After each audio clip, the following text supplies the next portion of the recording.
ഷൈൻ ടോം ചാക്കോയെ കേന്ദ്ര കഥാപാത്രമാക്കി എം.എ. നിഷാദ് തിരക്കഥ എഴുതി സംവിധാനം ചെയ്ത ഒരു അന്വേഷണത്തിന്റെ തുടക്കം എന്ന ചിത്രം പ്രദർശന വിജയം നേടി 2ാം വാരത്തിലേക്ക് കടന്നു. ബെൻസി പ്രൊഡക്ഷൻസിന്റെ ബാനറിൽ കെ.വി. അബ്ദുൽ നാസർ നിർമ്മിച്ചിരിക്കുന്ന ഈ ഇൻവെസ്റ്റിഗേഷൻ ചിത്രം പ്രദർശന വിജയം നേടി മുന്നേറുകയാണ്.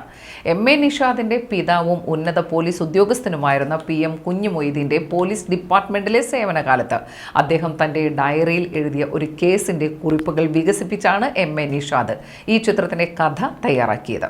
വാണി വിശ്വനാഥ്, സമുദ്രകനി, മുകേഷ്, അശോകൻ, ബൈജു സന്തോഷ്, സുധീഷ്, ശിവദ, ദുർഗാകൃഷ്ണ, മഞ്ജു പിള്ള, സ്വാസിക, അനുമോൾ, ആവിജ, പ്രശാന്ത് അലക്സാണ്ടർ, ജോണി ആന്റണി, വിജയ് ബാബു, സുധീർ കരമന, ഇർഷാദ്, ജാഫർ ഇടുക്കി, രമേഷ് പിഷാരടി തുടങ്ങി വൻ താരനിര തന്നെ അണിനിരക്കുന്നുണ്ട്.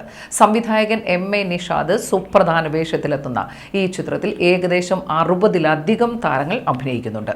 ഈ ചിത്രത്തിന്റെ ഛായാഗ്രഹണം നിർവഹിച്ചിരിക്കുന്നത് വിവേക് മേനോൻ.